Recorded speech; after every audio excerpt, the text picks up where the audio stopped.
Hi, this is Alva from the future. I've just got the episode back from Alana, who's kindly edited this one for me. And I just wanted to have a little disclaimer before we get in. So this episode was recorded before the Full Metal Jackie interview came out. So obviously, if you know what happened, like a lot's happened since then. So I felt when I was listening back that the tone may have came across a little bit more condescending and too jokey, considering what's happened since. But I still think that the episode that we recorded is very important and hopefully still worth a listen. But just be aware that, like, however we're saying things or whatever we're saying, it's not meant to come across in a, like, dismissive manner or a, like, condescending. It's just something I genuinely care about because it's something I experience firsthand at times, and I just want to share my knowledge because, like I said, not everyone's fortunate enough to know. And that's no fault of their own. So, yeah, just a heads up on that. But I understand people's frustrations and, you know, upset. And I think had we have recorded this slightly later, we may have said things either slightly differently or, like, condoned a few more things, you know, that have happened. But, yeah, feel free to message us with, you know, just feel free to message us, basically, if you need to.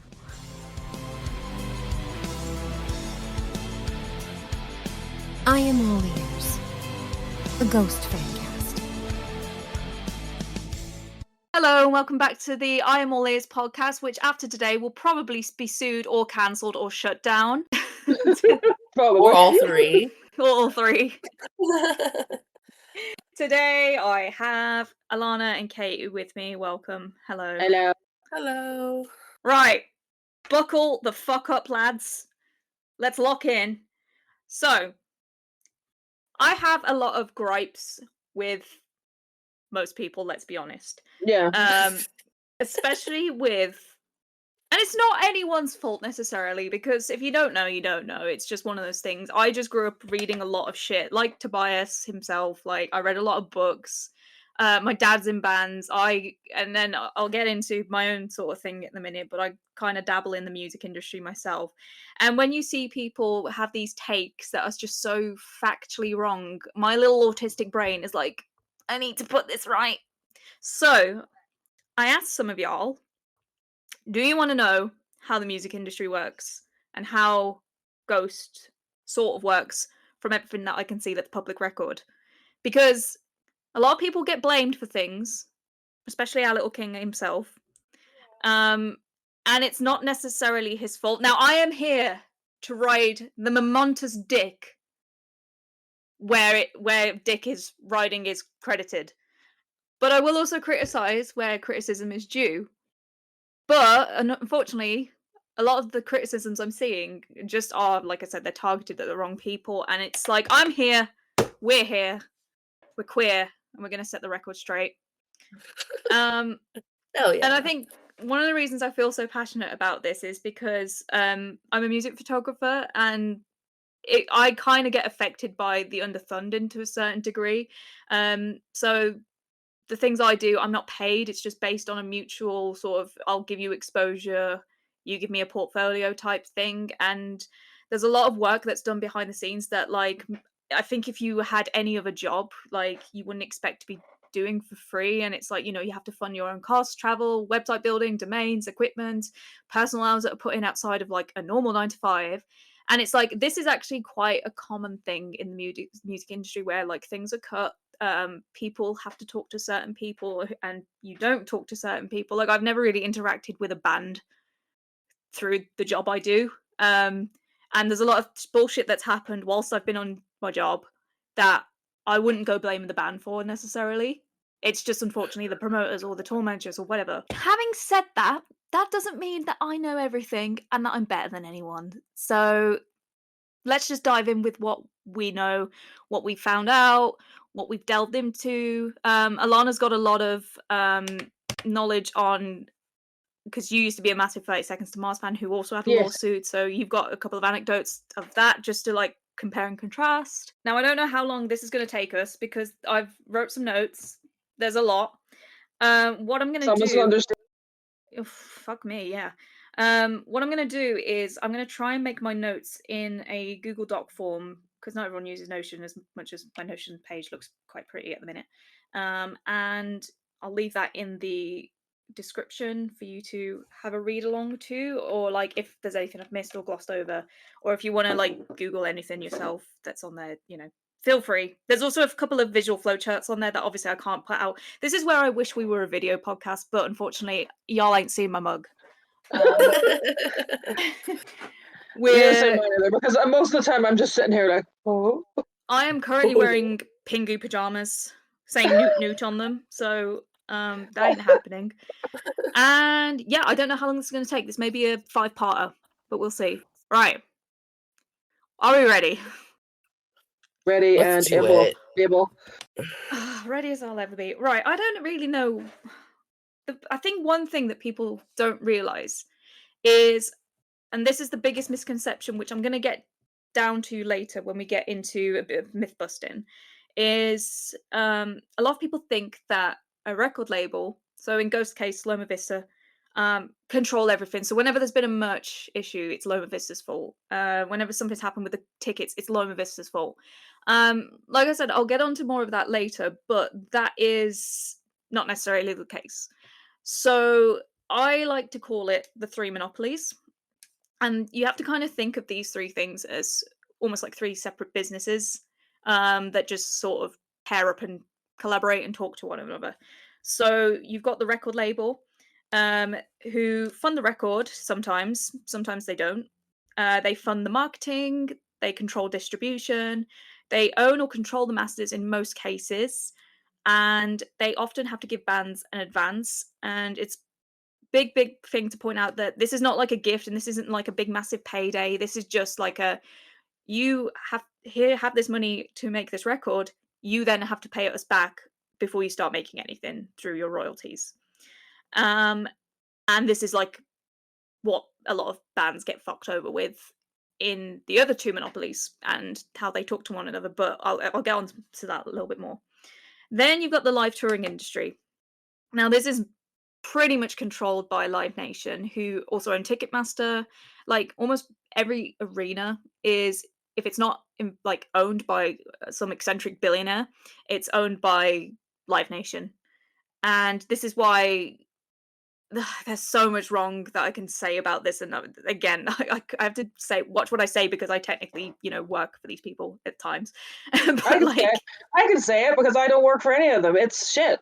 Yeah, it is shit. There's things like dynamic pricing, and I will get into this for deep dive, because there's a big debate of like, well, Taylor Swift and especially Robert Smith can afford to turn off dynamic pricing and do affordable tickets. I found out the reason why bands like Ghost can't, and it'll interest you.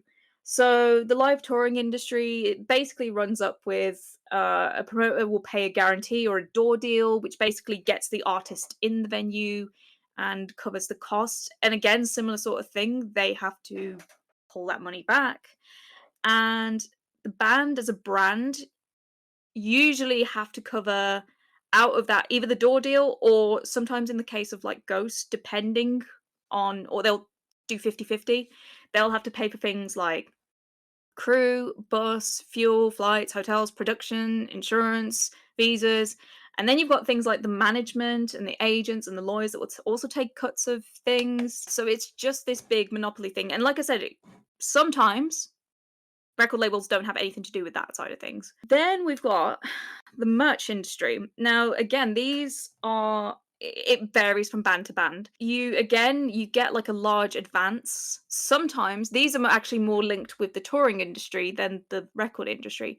So often when a band is on tour and they sell the merchandise, the merch industry has a contract to take often up to 40% plus of any outgoings of the merch sold in the venues. Now, what's been fucked up over the last few years, which again I'll dive into later, is venues have started also taking merch cuts. So before the band see any money from these merch cuts, bear in mind they're obviously having to pay back the merch companies for the production, because t-shirts have to be made before they're sold. So many people take these money from this. And it's actually the merch company that I didn't realize that send people out on tour to the venues to sell the merch. I know back in the past, Ghost used to have like Billy Vanilla who used to do it. So generally, when it's on a bigger scale and you owe more money, they want to make sure people are doing the right thing and not undercutting or stuff. So they send their own people out. So the merch people are usually not necessarily to do with the band; they're to do with the merch companies. Sometimes you get bundles with touring contracts, as I said. It's like if you sell this much, like we'll take this out of your ticket sales, and vice versa. We'll take this out of your merch sales. It's a big load of bullshit, basically. But usually those two are more connected than to the record label. Like we saw during the lawsuit as well, like there was a whole discussion about like it was Tobias's lawyer asking like Simon Soderbergh like why didn't you help pay for the shirt, because like Tobias had to pay for them out of pocket originally himself because obviously they didn't have a merch team. Yeah. And then he said about getting merch from it fell off the back of a truck. Yeah. As well, because I think a lot of people have a misconception that, like I've said this before, but people hear the kind of, there's a term that's often thrown around with Ghost, is that Tobias does everything. Mm. And I think a lot of people still in their minds think that he literally does everything. And it's like, no, like out of all of these like monopolies you've been talking about, like he is just a little speck at the bottom of a giant, like huge food pyramid of music. Yeah. Yeah. It really sucks because the dream of any band is to get big, but the most control they ever have is when they're not. Yeah. Like whenever they're not big, whenever Ghost first kind of made their the first album, whenever he was the one designing all the shirts. He was paying for all the shirts as well. Like before they got a tour manager, he was the one that was trying to figure out time and everything and on stage and all that there. And the bigger they've gotten, the further away from all of that. And I think a lot of people just don't really like I've just described all that. Like I think a lot of people don't really understand the amount of people that it takes to move a band around the world. Like it's literally like a small city. Yeah, and it's like these people all need salaries at the end of the day as well. Jumping ahead a little bit, because I wrote this on later, but I feel like it's relevant now. One thing that was a big example for Ghost as well. There's a document in the lawsuit. I didn't get the exact date, but it was around the Infest sort of crossover to Opus to Infest era. This was when I believe they first started to sign up to at least one of Global's companies, and they got a merch advance of $700,000. Now, back then, Ghosts were mostly a support band, which is obviously like you're less likely to sell t-shirts because more people are coming to see. Back then, it was a lot like Avenged Sevenfold and stuff like that. And in order to make the merch back, like the advance back, they would have needed to sell, because bear in mind that around back in 2012, whatever, t-shirts were more like, especially for a support act, $25 maybe. In order for them to make that back, i.e. not making any profit, they would have had to have sold 28,000 shirts. And bear in mind, they weren't doing that many shows. And also, like, that would be like, even if they did 28 dates, that's like 1,000 shirts a show. And for a sport act, it's a lot to do, really. So like anything that's why as well, and you've seen at the end of the last leg of the tour before this one that happened, that's why a lot of the t-shirts went up to sale on the store, whatever was left. Yeah, because they would have made a big production of them. Yeah, like the venue specific shirts that went up because they need to get them sold, because if they don't get them sold, that's lost money. I saw somebody talking about I think Hot Topic have a thing at the minute. It's like a commemorative coin that they're selling that's for the tour. It's like $30, isn't it? Yeah, and it's like Sleep Token do them as well. A Sleep Token charge $50. Again, I've got a massive thing on this later because a lot of people think that Hot Topic or EMP or all these other ones, Empiricon, that it's like part of the Ghost merch team, and it's not. It's basically that actually comes from the label. And again, I'll get into this a little bit deeper, but basically what happens is the distributor, as part of the label company, will sell on the license to these third-party companies, who you'll quite often see with these third-party ones like Hot Topic, that there'll be similar designs for other bands because their team are just copy and pasting, just changing the band, and they control the charge essentially. With Ghost, I know a lot of people have been saying like merch has gone up and the quality's gone down. That is unfortunately the case. Again, I'll get onto it later as to why this has become a thing, because it's all to do with geopolitical stuff. It's like it with everything. You go into like any shop now, and it's like H&M, and everything is shit. But what used to cost less is now more. Basically, yeah. To summarize this section, I suppose. Like I said, 3 monopolies: record label, touring industry, merch. And whether these 3 are controlled by a label all depends on this thing called a 360 deal, which I'll get into what this is in a second, because I've got like a little glossary dictionary thing of what everything is. Basically, a 360 deal is just like label controls everything. And the label can recoup losses via the touring industry if they're in a 360, whereas if you're not in a 360, then it's all separate, and you have to recoup your losses through the label through royalties and marketing and other stuff.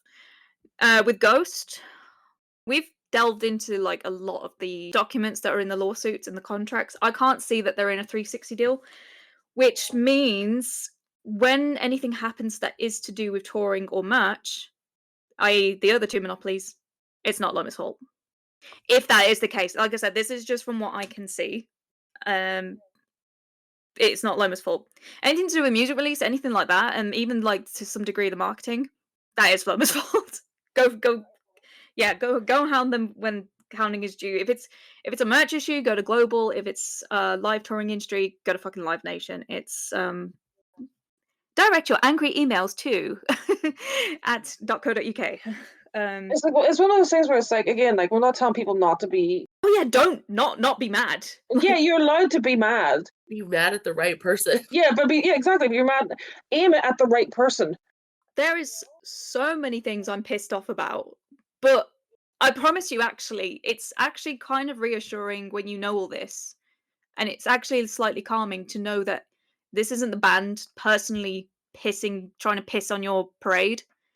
It's like it's like this thing where it's like you just kind of accepting. Unfortunately, you have to accept things a bit more, because like it's the difference between your mum pissing you off and the government. You've got less control of the government. You've got more control into what your mum's doing. That's a really shit analogy, but you know what I mean. Like there's like the greater good beyond what. Or let's say you're pissed off at your boss, but it's actually the CEO that's implemented the rules. You know what I mean? It's that thing. It's also as well like the music industry has changed so much. It's changed so much in like the last 20 years, but it's changed so much even in the last 6 years, like since COVID. Like when COVID happened, everything. Look at the cost of concerts before COVID. Tickets, like you could go see like Ariana Grande for like 30 quid. Yeah. You know? And then COVID happened, and Live Nation bought up a load of, because obviously a lot of things crashed during COVID because people couldn't put concerts on, they couldn't have big events or anything. So a lot of companies that owned a lot of these venues basically went bankrupt. And then Live Nation came in like a little rat and like snapped everything up, and then became a monopoly in the music industry scene. And it's all kind of snowballed from that too, because the shows are so expensive for people to go to now. They have to make it so it's worth coming to see, which then inflates the cost of the actual production of the show. Yeah. You know, because like artists don't want to fuck you over. Like most artists don't want to fuck you over. Some do. Look at what happened with that. I don't know if you've seen recently, like literally just the other day. There was that K-pop tribute act. Oh, yeah, and because they didn't, had such a high demand because people didn't know what the fuck actually it was. They thought it was just K-pop Demon Hunters. So obviously they upgraded them to arenas, but they didn't have the production, and then everyone got mad that the production was shit for an arena level show. And it's like, well, no, because you expected things, I guess. It's also as well they saw because they used an AI poster to make so it looked better than it was. No, it didn't like it looked like AI. It didn't look great. It was literally just people standing in a row, all dressed in the same kind of costumes. But people saw animated people and K-pop, and people who live in Northern Ireland are apparently fucking stupid. I can say that, I live here. And went, oh, K-pop Demon Hunters? And I was like, there's nowhere on this poster that says K-pop Demon Hunters. Just because you have correlated, and the only thing that you know about K-pop is K-pop Demon Hunters, because your child makes you watch it 40 times a day. doesn't mean that this is K-pop Demon Hunters, because they were playing like that song Gnarly and everything, you know? Oh yeah, from like then they were like doing Blackpink and everything. No Yeah, one said they recognized anything. yeah, because they don't listen to K-pop. They thought they were going to go play K-pop Demon Hunter music, and I was like, no, what are you on about? I saw that poster and I went, this is going to be fantastic. I cannot wait, because people in Northern Ireland will complain about fucking bins, and I was like, these people are going to go to this and they're going to moan about this, and it's going to be the funniest fucking thing I've seen on Facebook, and it was.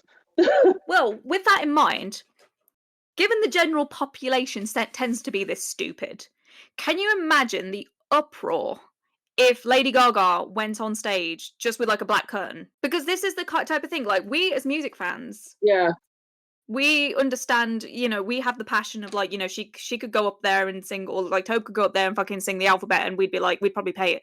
But the majority of the consumers are Yes, please. greedy and stupid, yeah. and will it be like, well, I want big pyro, this isn't worth the money, blah blah blah.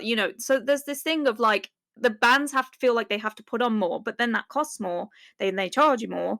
And then there's this whole thing, which I'm going to get onto later, with Live Nation being this big evil greedy corporation that, again, I'm going to deep dive into this further, but all I'm saying is, it's like, you can't win. Essentially, if you're a band, you can't win. It's because, as well as, again, I think like a lot of like people's like a lot of people's mentality changed after COVID as well. Because if you went to concerts before COVID, like sometimes, yeah, there was obviously, I'm not saying rowdy people only that never existed before COVID, but it was never to the extent that the way it sometimes is now. Because Yeah. again, like I didn't experience this whenever I saw Ghost, because I had twirling room.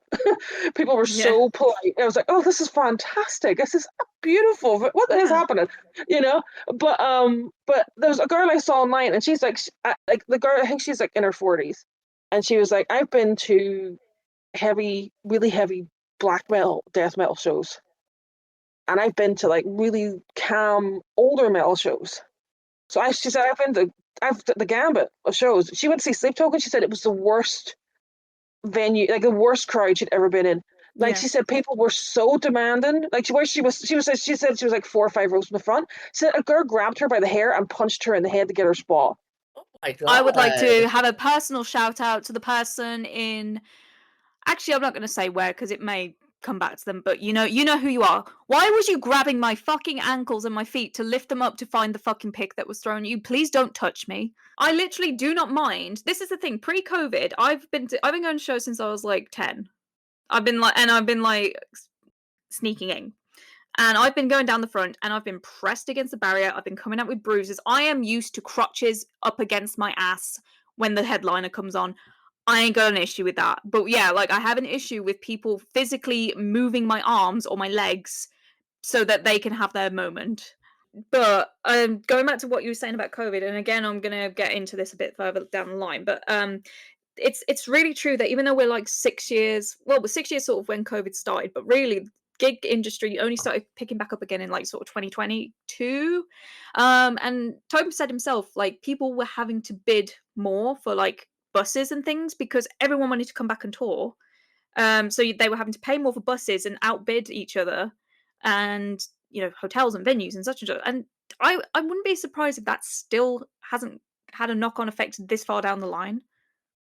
But yeah, talking about who's who and what they do, I'm going to break down in the music industry the sort of main people. I've split this up into sort of 4 sections.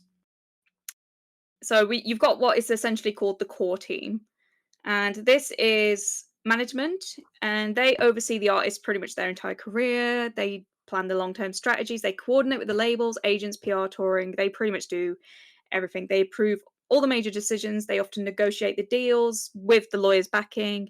And the kicker is they often take 20% of income. That means when Right Here, Right Now made like what, a couple of $1 million, they took like 20% of it. But this is a pretty standard figure. Like, I remember Ozzy Osbourne joking that the reason he married Sharon was so that he didn't have to give her 20% anymore. Then you got agents, and what they do is they book tours, negotiate show guarantees, which, like I say, is like the fees. They plan the routes, they talk to promoters, they structure any festival offers. They do not handle marketing, they do not manage the band run production. However, they will take 10% of the live income. So nothing to do with royalties or merch, just the live stuff. They kind of act like a sales department almost. Then you've got a lawyer, which everyone's has, and they negotiate any contracts, review label deals, touring contracts, publishing agreements, IP rights, and they usually charge 5% of any deal values or hourly, depending on the lawyer. Then you've got an accountant who obviously track income and expenses. They handle the payroll for bands and crew.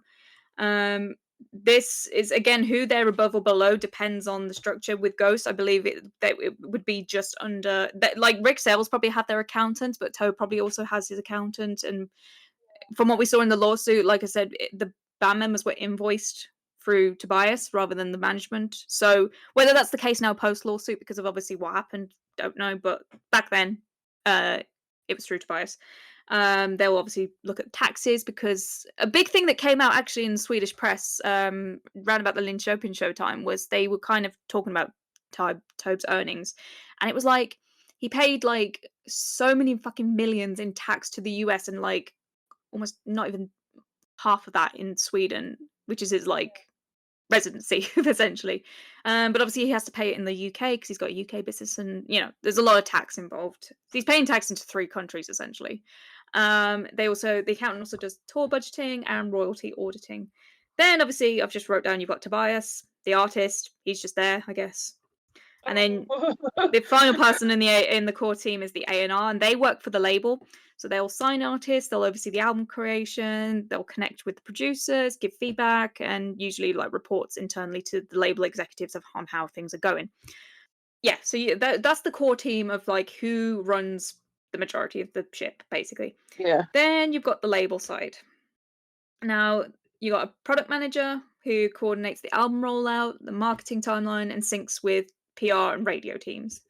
Then you've got like on a smaller scale, you got the radio promotion team, and they just push stuff to the radio stations, and it's essential in rock and mainstream formats. Then you've got a digital marketing team who usually work for the label, and they do sort of playlist pitching to Spotify and Apple. They do ad campaigns and TikTok strategies. Now, this is the people who were like, they called Tobin and were like, do you know what's happening? We didn't do this when Mariana Cross obviously went viral. Fun fact, and I don't know who the actual fucking company is, but I'm guessing it's something to do with Universal because it's not to do with Loma themselves, because Ozzy Osbourne's not on Loma Vista. However, guessing it's through Universal use the same marketing company, because I've noticed when Ozzy Osbourne is putting some stuff out, they use the exact same template as Ghost, just with slightly different colors and a slightly different font, but it's the exact same like transitions and everything. While I'm on it, so again, people think Ghost is like fucking Tobias logging in on Instagram and doing stuff, or Ryan Chang. It's not just that. There was a thing where you used to be able to see the meta, like who had what access to the accounts through the meta center or something for the Ghost account. And it was something stupid like there was like 10 people in the UK, 50 people in the US, 3 in Sweden, some in Belgium or something. So you've got like probably all these different fucking teams who've got a login for this fucking about, and this is why you see so many errors. I'm just saying. So some poor kid who's probably an intern is like making a fucking typo on Ghost page. Meanwhile, he's logging on to Ozzy Osbourne's and also making a fucking typo. People seem to think that if they like anyone who does anything for Ghost just works for Ghost, and it's not usually the case. They usually have like other clients and stuff like that. And then lastly, on the label side of things, you've got the publishing division, and they handle the songwriting royalties, the licensing. So this is the people that, like I said, will send things out to people like Hot Topic and say, yep, do what you need to, as long as you pay us. And then you've got like sync placements, and then big publishers include Sony Music Publishing and Universal Music Publishing Group, which Ghosts are under both, as far as I'm aware. Then we move on back again to touring, and you've got Live Nation, who, like I said, they own the venue, they own ticketing through Ticketmaster, they promote the tours, they control the routing leverage. So again, you'll kind of notice again that bands tend to take the same routes because of what financially makes sense in terms of like, if you go to this state, then this state, this costs less than going to this state than this state. Unless you're Taylor Swift and you have a private jet and you're blowing up the fucking ozone, but And then if you want, basically, it's what someone said is if you want an arena level touring act in North America, you are pretty much guaranteed to be dealing with Live Nation. And like I said, I'll get on to Live Nation. Then you got the promoters. They are the people that rent the venues, they pay the artists the guarantees, they market the show, they assume the ticket risk. Big people like Live Nation promoters, AEG are quite a big one as well. But you do also have independent local promoters who, again, I'm going to touch on these probably towards the end of the episodes because this is a big thing when it comes to a lot of non-EU and North American territories, and this is why a lot of bands won't go there. So stay tuned for that because that's going to be quite a heavy topic. Um, Promoters will make money if the tickets sell well, and they lose money if they don't. Essentially, so this is why they're the ones that have such control because it's their money on the line, basically. Yeah. Then you got the venue owners who, like I said, are probably some eccentric billionaires who are probably in the Epstein files at some point. Well, yeah. They take a percentage of ticket sales, they take merch cuts, up to 30% is quite common, and they also control bar revenue and will take bar cuts as well. And an important distinction is sometimes Live Nation owns the venue, sometimes they don't. Like I said, it can be a private thing. Especially, I'm assuming, like sports venues, and hockey team venues and stuff like that. You got a tour manager. There's also a thing with venues as well, where if you don't like, if you have to cancel, you have to pay like a fine to the venue. Oh yeah, exactly. Because it's basically lost income for them for the day. Yeah, catering, like all the local crew who thought they had a job for the day, like and was going to get paid, gone. Speaking of their crews, like I say, you've got the tour manager, and they handle the stage, the lighting, the sound specs. The local crew, the lower down crew that is part of like the touring team, they advances the technical requirements, so they kind of deal with people being like, hey, we need this fucking light, blah blah blah, hire that out, and then they just bill the band at the end of it. And they coordinate like any sort of freight and gear, like shipping stuff to wherever they may be. And then, like I said, finally you got the merch company, and again, like they front advances, manufacture the products, they take gross cut, and sometimes run the on-site seller. So Global, in this instance, do because they run Backstreet Merch. They're a pretty big monopoly in the UK as well for like a lot of marketing and advertising stuff. So yeah, they're pretty unstoppable as well. And then I've got a final section here, which is just other people that are pretty important. You got a distributor, which, like I said, gets people onto Spotify. They handle the physical manufacturing, and they collect the revenue from that. Then you got the performance rights organization, and they will collect the songwriting sort of royalties and performance royalties. So in the US, this is ASCAP, BMI, and they'll collect from like the radio, live performances, TV, and streaming. This is separate from the label royalties. In Sweden, I believe it's STIM or STEM, and this is how Tobe gets paid for, his music essentially. And then finally, you've got a sync agent, and this is the guy who will be like, can we sneak in a ghost song into this TV show? And they'll negotiate the licensing fees, basically. So I found a thing when talking about all these people where it says, when you buy a $50 concert tickets and a $50 shirt, you are essentially feeding the band, the management, the agent, the promoter, the venue, the merch company, the label indirectly, the distributor, the PRO, and the tax man. Yeah. Hmm? Yeah. There's a lot of people between Yeah. you and that t-shirt and that ticket. Yeah. And that's also why merch has also gone up in price, not only due to like the cost of materials to make, because everything, if you live on this planet and are conscious, everything is more expensive now. So that's not like, that's just the kind of current climate we're in, just again like geopolitical stuff, but also as well the reason things are getting like, it's like again the domino effect. Everything's costing more to put this show on, so therefore the merch has to get a bit more expensive to then pay all of the people who you're currently looking at in this show. I assume as well, especially in at least over here in the EU, where we've got things like minimum wage and that rising, and living wages rising, where that has to be in line with that. I know the States is a slightly different kettle of fish when it comes to that, but yeah, that's a thing. Like merch is like the thing. Whenever I see merch in America, I'm actually genuinely very shocked at how expensive it is compared. Like it's still expensive in the UK too, but it's like some of the hoodies are like double the price. Yeah. You know, and it's like how do you just like I don't understand like how Americans afford to go to more than one show because it would bankrupt me if I had to go to America. Because these all like in America as well. Like we'll probably get more into this. Like our Ticketmaster is still evil, but nowhere near as evil as American Ticketmaster. Yeah, I've got a thing on this. It's a lot to do with.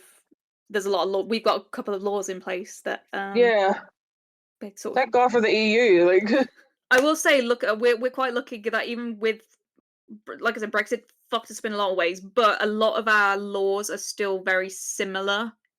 Despite having left, like we still have a lot of different, like the same rights laws and all that. But that's a different kettle of fish anyway. So, like again, if there's a that's law a in the different EU, podcast. yeah, if there's a law in the EU to protect ticket sales, it usually applies to the UK as well. Is what I'm saying. Yeah. Right. So I've got some more terms for you, and this is more to do with what things are. And we got the 360 deal, which is what I was talking about. And this is a record deal where the label participates in multiple revenue streams, not just the recordings. This can include touring, merch, publishing, brand deals, sponsorships. This is where we take everything. Then we've got the 360 Lite deal, which is quite funny that it's actually named that. And they take a small percentage of the touring, they'll take a cut of the merch, but not fully participate in everything. Then you've got an advance, which, like I said earlier, is money paid up front by a label or a merch company. It is always recoupable. It's not a gift. It is a loan against future earnings. Yep. Then you got, like I said, recoupment. I'm doing a lot of basics here, but no offense, some of y'all need it. Then you got recoupment. The process of the label earning back the advances before the artist sees any royalties. Until recouped, the artist earns nothing in royalties. Then you've got cross-collateralization. I can't fucking say that, but you know what I fucking mean. This is when income from one album or revenue stream is used to pay off the debt from another. For example, if album 1 flops and album 2 does really well, the album 2 royalties will go towards paying off album 1's debt. And artists hate this clause, but it's very fucking common. Then we got the masters, which is the actual sound recording ownership. And if a label owns your masters, they control the licensing, the reissues, the sync placement, and the long-term revenue. And it's a huge power. It's long-term power over you. And this is why a lot of people can't leave their record labels. And you see so many bands, like even the fucking Beatles up until, like I say in the last decade, maybe, don't just got their masters. Obviously, Taylor Swift got her masters. Do Rise Against still own Ghost's Opus masters? Yes. Yeah, I thought so. So if it again, I've got another thing about this later, but if it comes to the fact that Tobe may leave Loma Vista, like we may have suspected with the upcoming hiatus and Santasma Records being established, that's going to be a fun legal battle to get those masters. Well, if he could just kind of move if he wants to. He still has ownership of those things. Like he can still perform them and sell them and stuff. But Loma Vista would still take a chunk of money because they own it. You know, that's kind of that's why a lot of artists is trying to like there was a big deal that Megan Thee Stallion did recently where she signed to Rockefeller Records, but she's still classed as an independent artist. So they will fund her, but she owns all her masters, which is a huge deal to get, especially for like a newer artist, you know? So she owns all of her masters. They don't own anything of hers. She could pick up her stuff and walk away at any time. Yeah. You know, and like she has full control of it.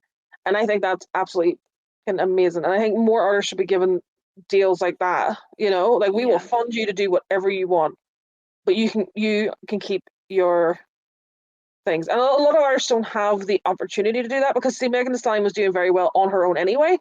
So there was no incentive to be like, because this is a thing as well. Because like when I was rewatching Artifact yesterday, it shows you like the because they were talking in 2008 about like because like somebody was saying like Jared said, you know, somebody's gonna go out and make and do it all independent and then make $1 billion on their own, and then that's going to kickstart a whole new generation of like the way music's handled.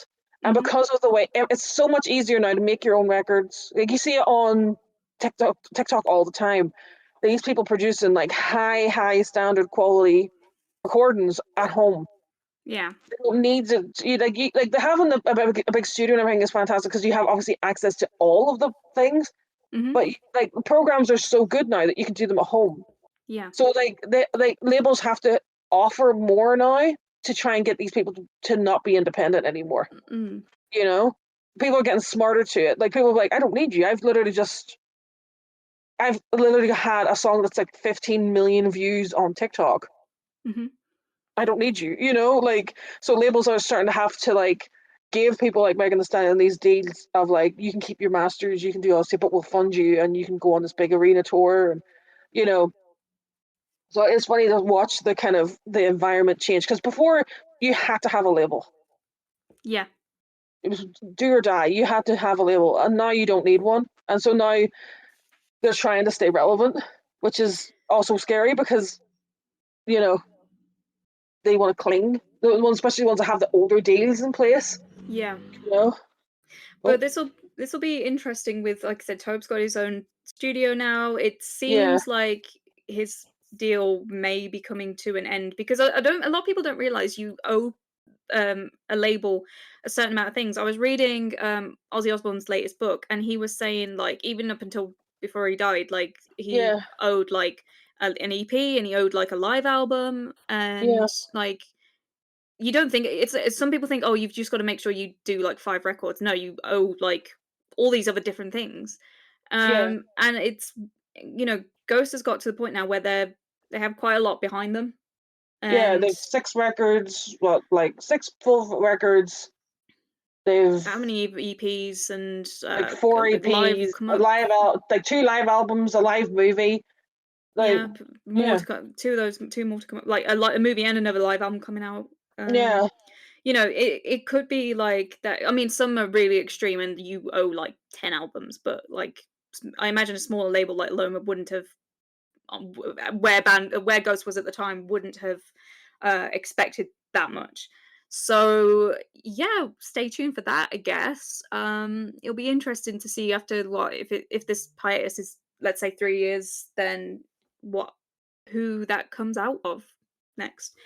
Going back, we've got a reversion clause, and this is a clause where master ownership is returned to the artist after a certain period and is more common now with indie or modern deals. So, this is kind of like what we were talking about, and hopefully will happen in the future.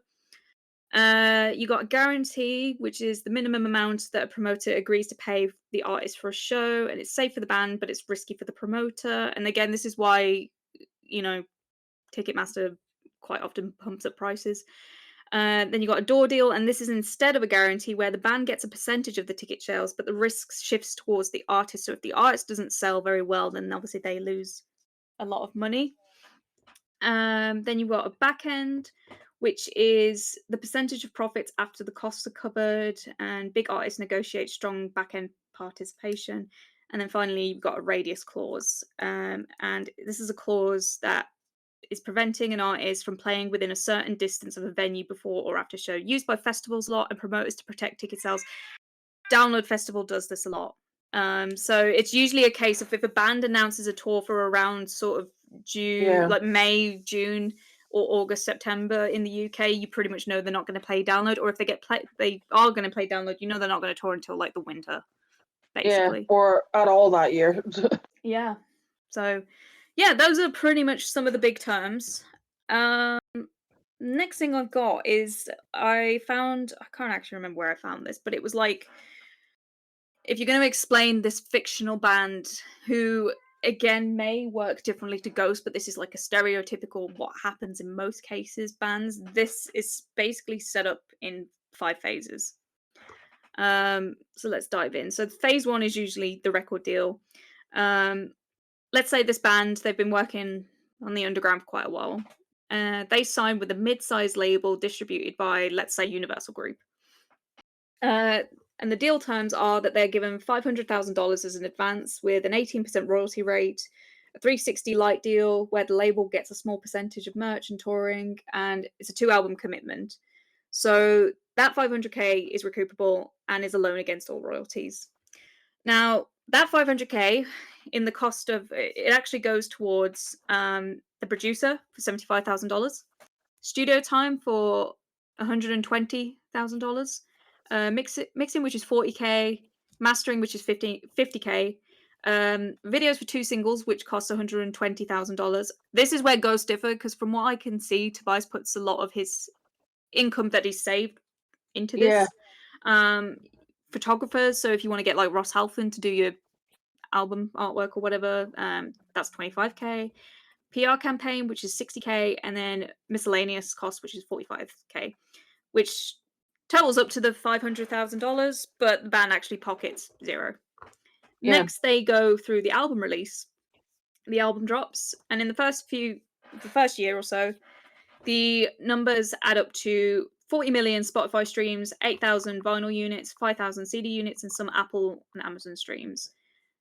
Now, this is again, I know you've got a big thing on this, Alana, haven't you? Where it's so you've got the streaming maths for this made-up band, 40 million Spotify streams, which the average payout is like 0.035% per stream, and $140,000 goes to the label.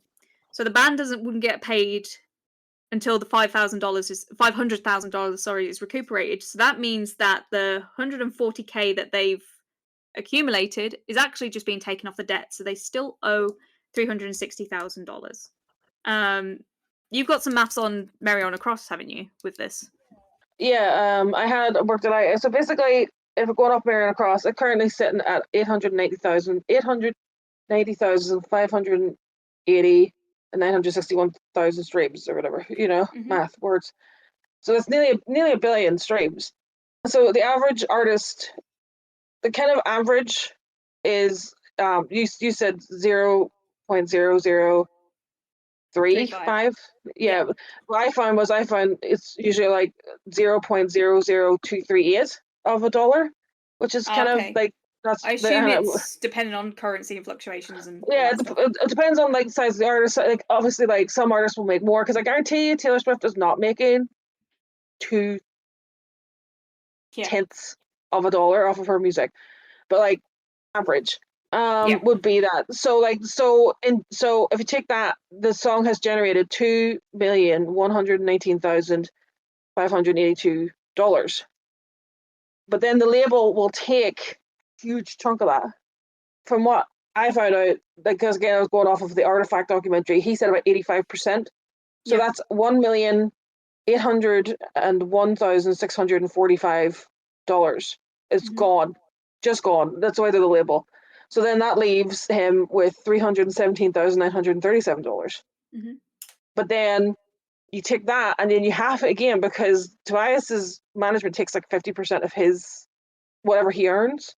Yeah. And so that leaves him then with $158,968.50. Wasn't that the thing? Like in the lawsuit, it's not 20, it's 50. It's quite high with Rick Sales, isn't it? Yeah, but it's because Rick Sales takes 50% of everything Tobias makes. So he makes $1, Rick Sales gets 50 cents. Yeah. So at the end of literally this nearly billion streamed song, Tobias has made $158,000 of it. $159,000. And that's still got to go towards like the accountant and accountant, lawyer, personal assistant, like any debts he has, taxes. So by the end of this, he probably is making about $40,000 less, maybe. Do you remember when Weird Al said something like, "Oh, at the end of the year, he was like, thank you for all the streams this year. Like there was something like a total of like several million streams, which is just enough to buy me a sandwich."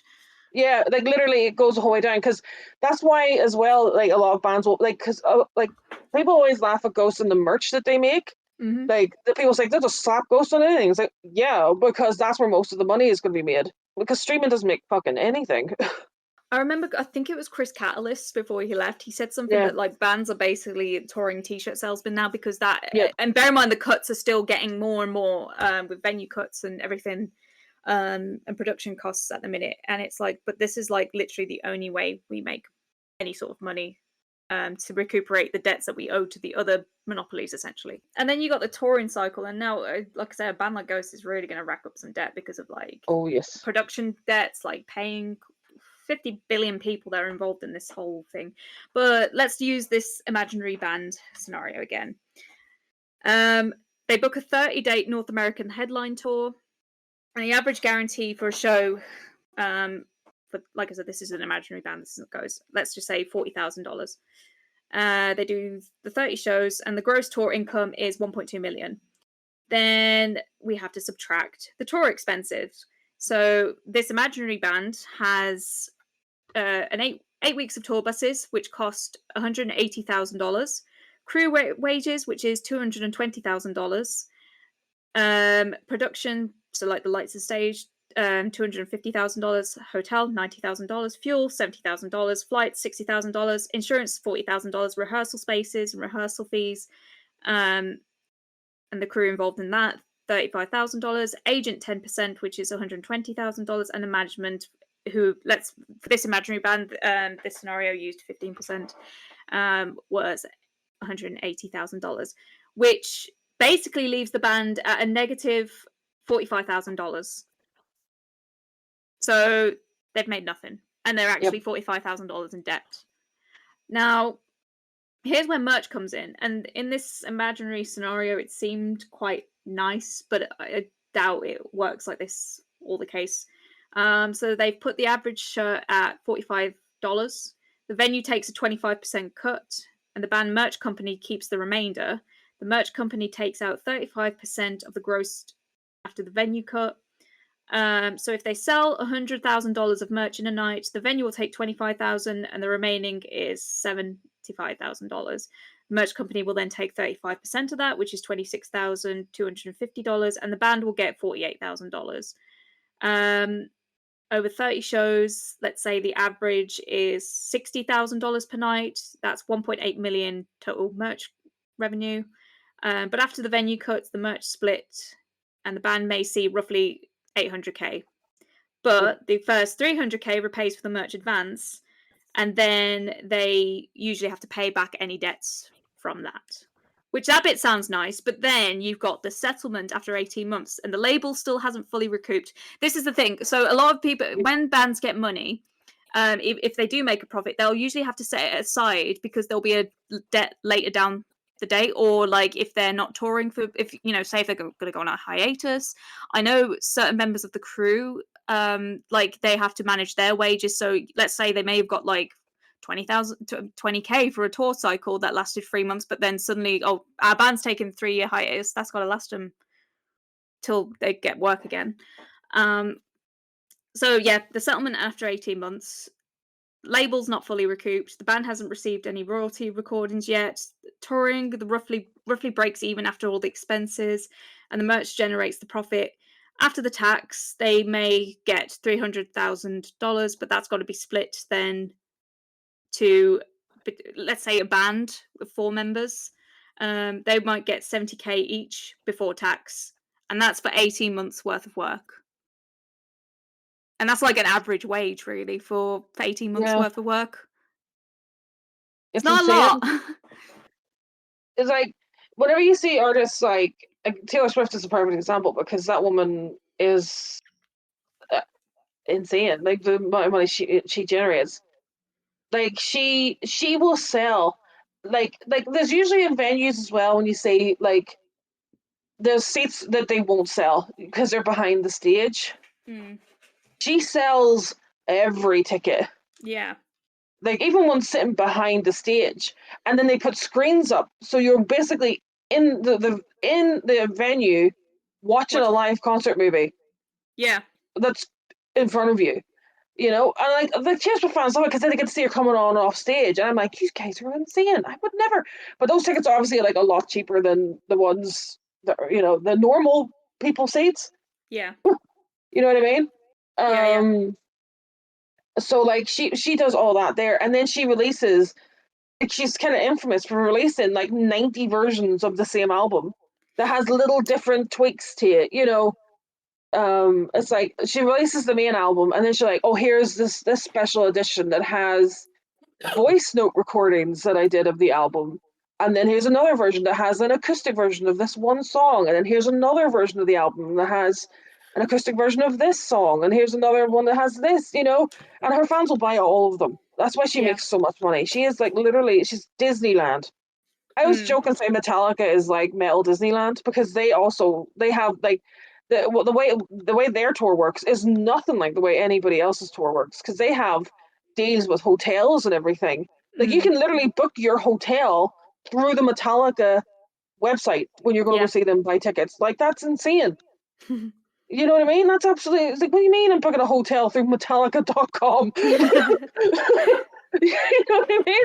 Like, and then obviously they have their like because their VIP thing is the same thing that works with Ghost, but their VIP is just insane Yeah. as well. Like they have that pit they have in the middle of their stage that costs like what $6,000-7,000 ticket Yeah, something or like that. something, and then you get to get a tour of the venue. You get to meet Kirk Hammett and I can't remember Rob because Yeah. you're very rarely ever going to meet James and Lars, you know. But like that's you get that pit ticket in the middle that you know like you literally are touching the stage Yeah. in that pit ticket. There's no gap between you and the stage. So like people are like holding on to stage and like looking up and staring up at the fucking arse crack of James Hetfield, like, oh my god, I paid $7,000 for this, you know. And so like they generate a whole load of money. So like the money they make and the money that Taylor Swift make is like nothing in the range of something like Ghost. You know, like Ghost is more in line with this kind of fake band that you know, this kind of analogy. Like maybe a little bit more up in because obviously on Loma Vista Ghost is probably one of the more successful artists on there, you know, Yeah. like consistently. So he probably is a bit more on the high end of that, but he's still on the low end of like the I know. juggernauts that are like Yeah. Metallica and Taylor Swift. I know from people I've spoke to as well that know people and stuff like that that like I Yeah, know Imperator and Re-Imperator were in the red. yeah, And given what has happened with the cut off, and again I've got a section to talk about this later. Given what's yeah. happened with the abrupt ending of Skeletor, I'm guessing it's in the red. Oh, definitely, Yeah. definitely.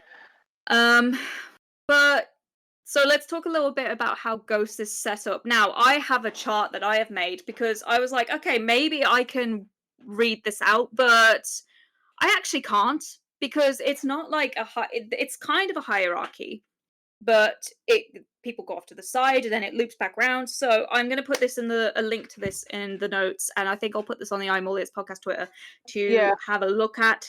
So if you've got that, can you pull this up with me so we can all talk through this together because I cannot fucking right now. Everybody go to page 10 in your notebooks. Yeah. It's the one that's got the little post-it note that says, "How the fuck does all this work?" So Ghost is set up a little bit different to a lot of bands because obviously Tobias owns technically 4 companies now by the sounds of it. 3 that were big players in the lawsuit though and still big now. And like I said, sometimes things are invoiced through him and he pays for things out of pocket, like the fucking movie, you know, because the label didn't pay for that, like how No. they would maybe with other bands. And obviously, a big thing is obviously the ghouls are salaried members, unlike, you know, like a normal band would split 6 ways or whatever. And they're also like, you know, invoiced slightly Yeah. differently to how a normal band would function.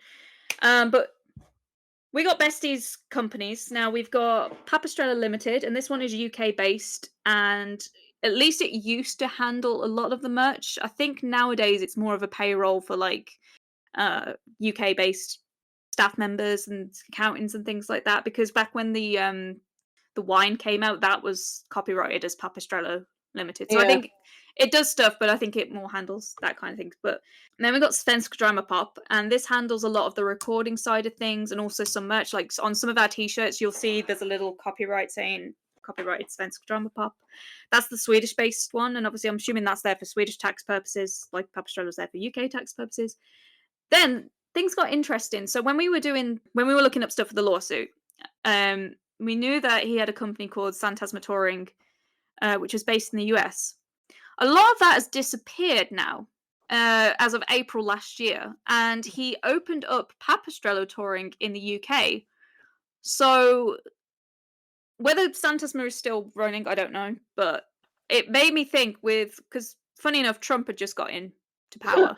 He's like, take all my stuff out, take everything out of America right now. That's what I think. I'm just thinking that there's. By the way, this is all public. Like, Yeah. you can find it. It's out there. It's not like we're not hacking anyone. We're not like. Mhm. You don't even have to look that hard, to be honest. It's like we're not Literally. deep diving that much. Yeah, like literally, if you just Google the name of the company, you Mm. will usually find like one of the first links is like the UK government being like, this Yeah. is officially listed here. It's on this website. Yeah. By the way, fun interesting fact, the reason that a lot of stuff is public in Sweden is to stop corruption from things like politicians and big Yep. name people, and yeah, I guess that's a good thing. But yeah, there's a lot of stuff out there that you can read, obviously. I'm not telling you where, because things do get a little personal on the Swedish side of things, but it's out there. But yeah, so it makes me wonder if, especially with okay, this is a side tangent quickly, especially with the ministry now being in the UK, I'm thinking now there's a lot of like, it's more cost effective to be based in the UK for a lot of things than it is the US. Yeah, because like obviously so the tariffs and stuff got added.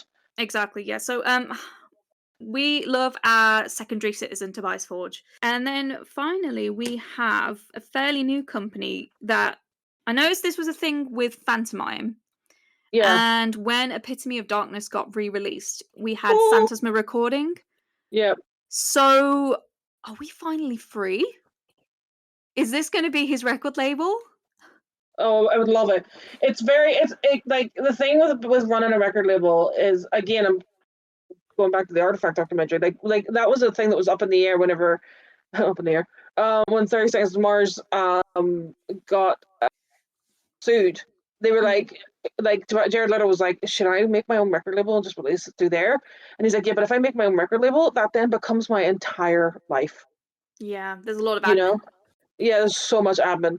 So it's like, will he do that, or will he just kind of like it depends on how much money he has squirreled away, you know, like saved up or whatever, or like I have a feeling maybe not, but it could be used to release older stuff. Yeah, I mean, at the end of the day, he still lives in a small apartment. Yeah. Yes, he's got a summer house, but so do most middle-class Swedes. All I'm saying is, if you were that loaded, you wouldn't. Things would be slightly different. I feel like he's very much an investor into his own company, where he'd rather go without certain materialistic things.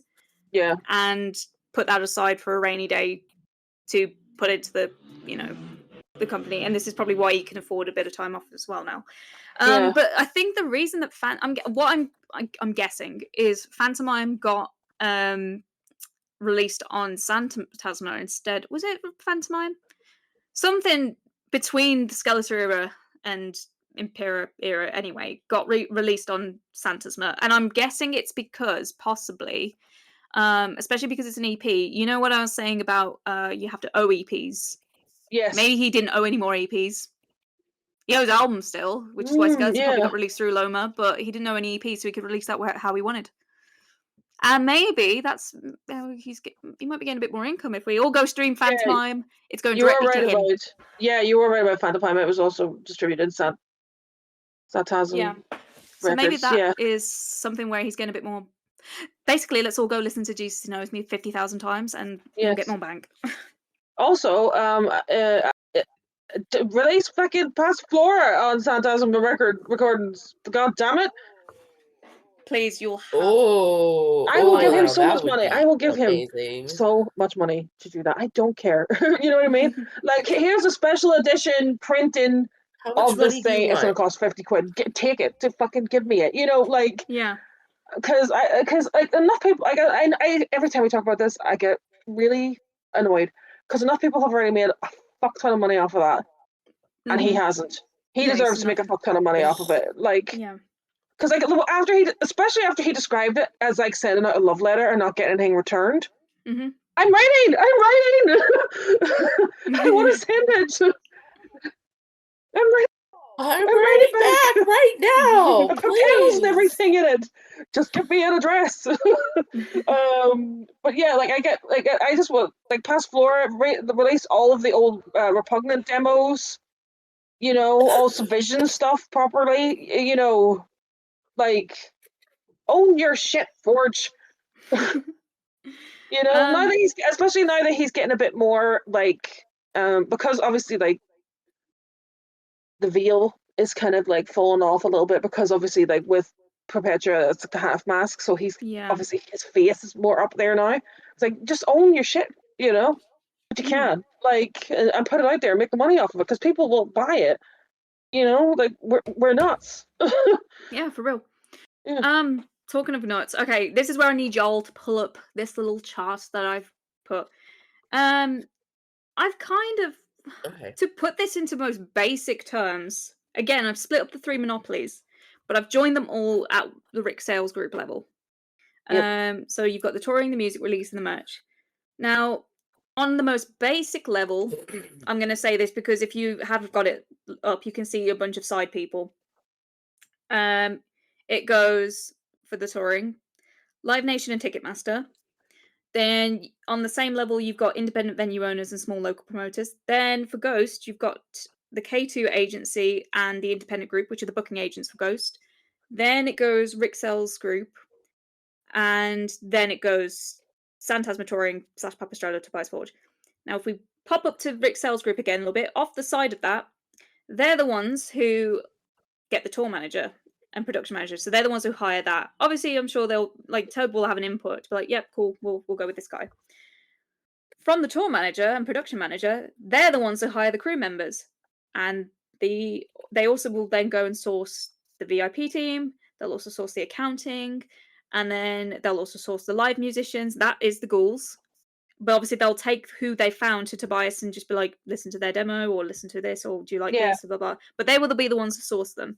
They'll also source any creative directors for the lighting, the wardrobe, and this is where, like, you know, someone in the industry may have known Jonas, who then knew B, and blah blah blah, because, like, you know, B was big in the music industry as a big Yeah. wardrobe designer, and then that team of creative directors will then go and source, like, the people for the wardrobe for on tour.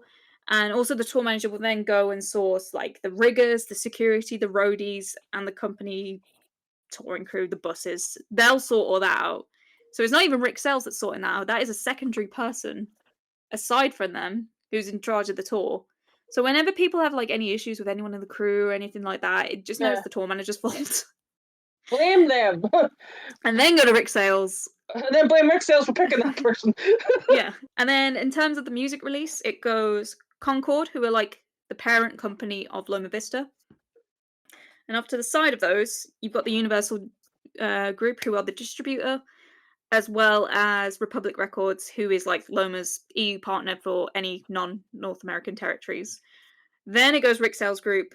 Then it goes A&Rs, who is, like, Tom Wally and Nicholas Johansson. You may have heard these names in Yes. interviews and such, and when Tobe was drunk that one time. And then it goes Spencer Drama Pop, Tobias Forge, and then all these lawyers and accountants. And then it goes, like, further down, but I wasn't going to get into that because that's pointless. No.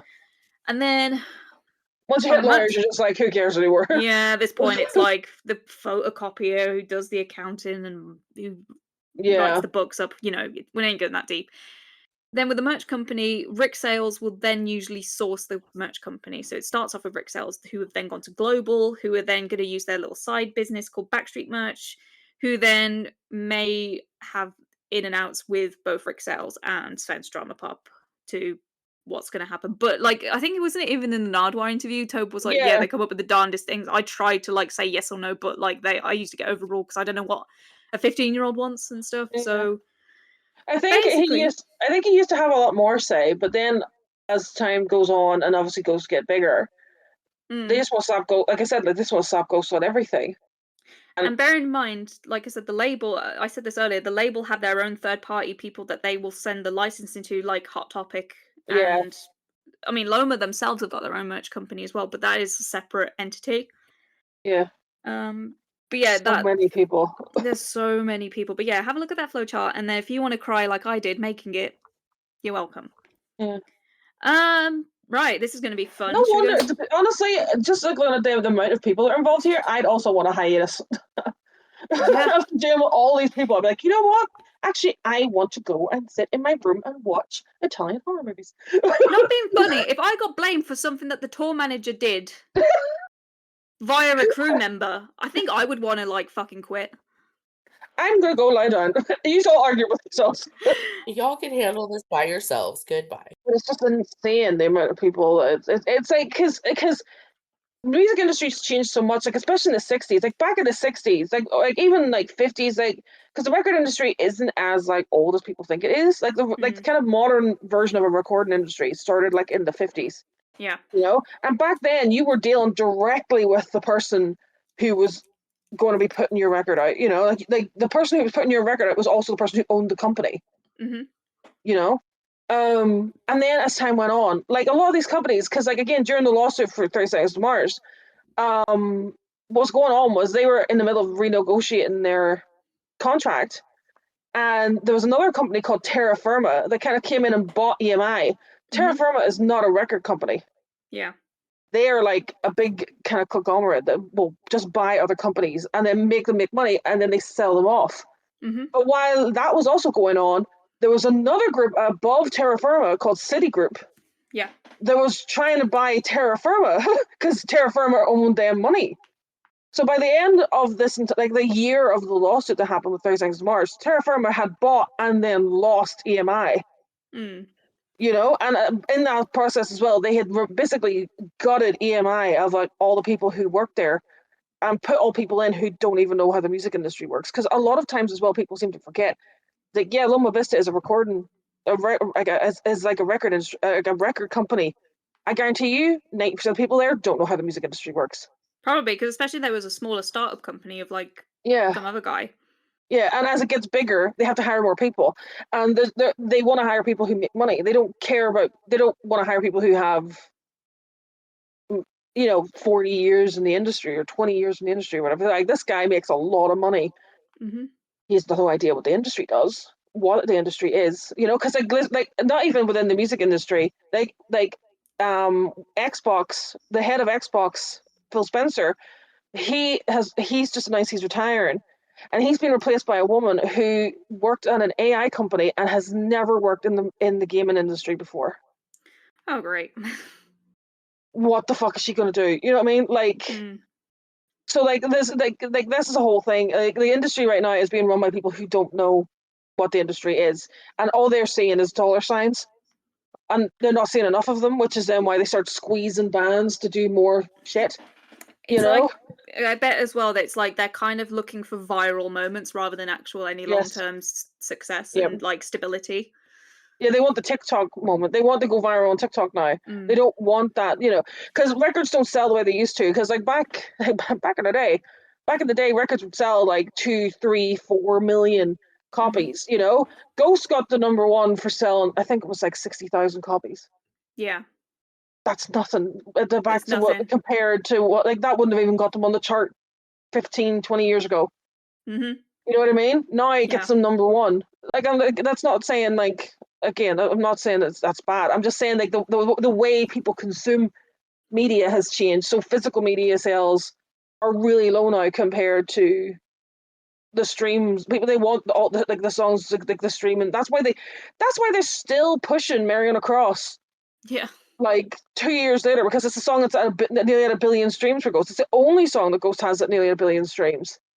I think the next one does Dance Macabre.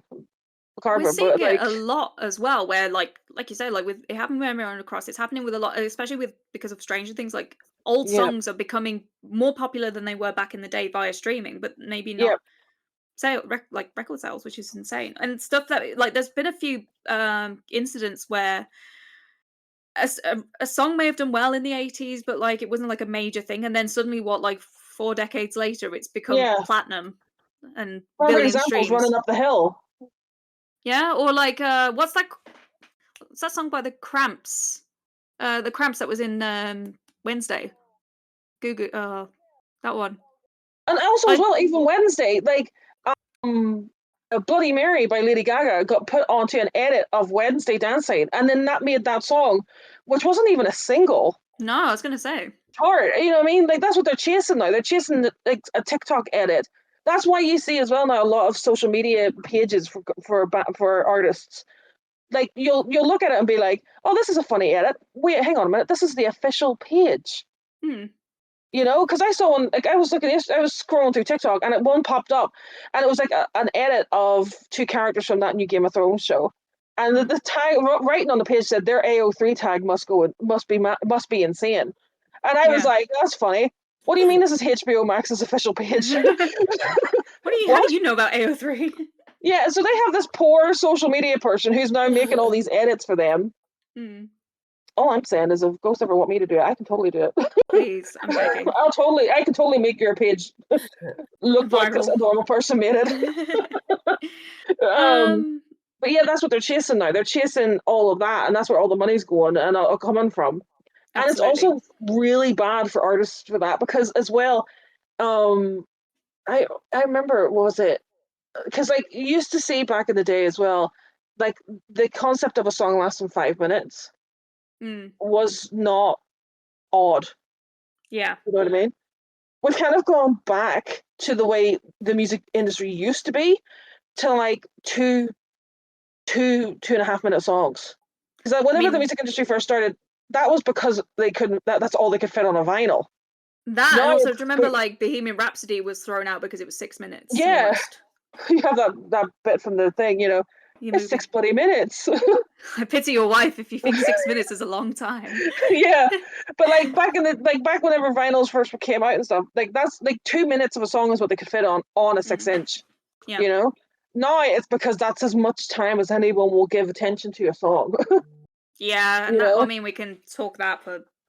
That's a Yeah, big for problem. days. That's like, Yeah, and especially prevalent in this fandom and there's a whole thing going on with the hiatus coming up with that, I Yeah. think, which is another episode idea actually, which I'll note down. But I've only got 2 points on this actually, and I've covered one of them already, and this is a bit of a myth busting section. And the first one I wrote down was obviously I blame at Loma Vista.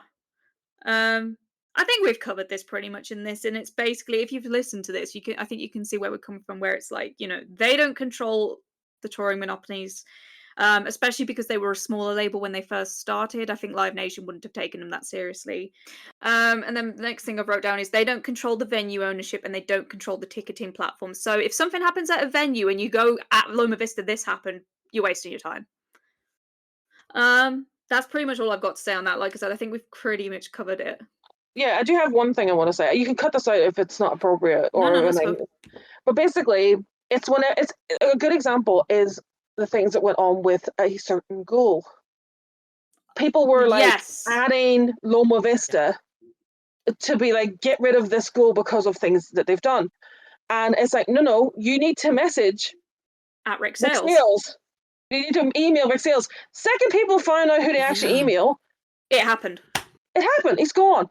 It's like, this is why I'm saying, like, you're allowed to be angry. We are not, like, this episode is not us bootlicking big conglomerates or anything. We're not here to defend Loma Vista, not defending, like, never. If you ever catch me defending Live Nation, I have been kidnapped. Yeah. Okay? I'm never defending Live Nation. Like, we're not doing that. You're allowed to be angry. But again, point it in the right direction. Be angry at the right people. Because also as well, don't get yourself too worked up over it because you're making yourself stress for no reason. Like sometimes just things are out of your control. It's like, this is annoying. There's nothing you can do about it. It's an industry-wide problem. And like, because again, this is like, people always say, I seen a thing today where somebody said some Ghost fans need to start listening to other artists outside of Ghost. Mm-hmm. And the second you start doing that, you will start saying it's an industry-wide problem. You'll start noticing patterns and start seeing that this is good. Like, actually, this is affecting no matter what. Don't get me wrong. There's some anomalies where this is actually going to be my next point, where like bands have managed to cheat the system and get around certain things. Yeah.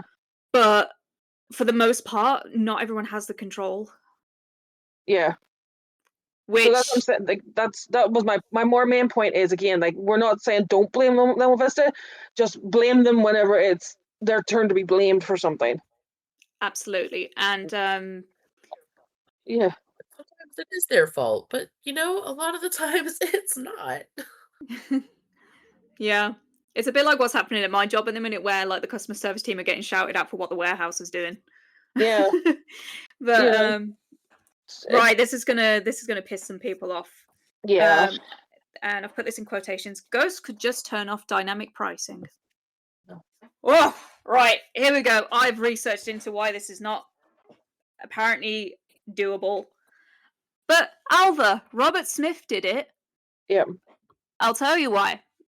Actually, another person who I'm going to bring up first, because apparently Taylor Swift, at least in the EU, apparently made her tickets quite affordable. One of the reasons why she was probably allowed to do that is because she's a billionaire who could probably pay for the whole tour herself, and all the extra fees aren't needed to cover things and to cover, like I said, the advances and the the guarantees and all that. Like, she could probably just pay the promoters outright, the venues outright, and still be a billionaire. So therefore, she can make her tickets in certain regions more affordable. Obviously, the US's monopoly is a little bit tricky, which is what I'll get onto in a second. Now, let's talk about our friend Robert Smith, who I love ever so dearly. The Cure are one of my favorite bands. I looked into why he was able to do this, and the general consensus was that Robert Smith, because of who he is, has a lot of structural leverage. The Cure are, if I sound like a reading, it's because I am, I'm sorry. I had a lot of thoughts and I had to write them down. And when I read, I sound a bit monotone, but we digress.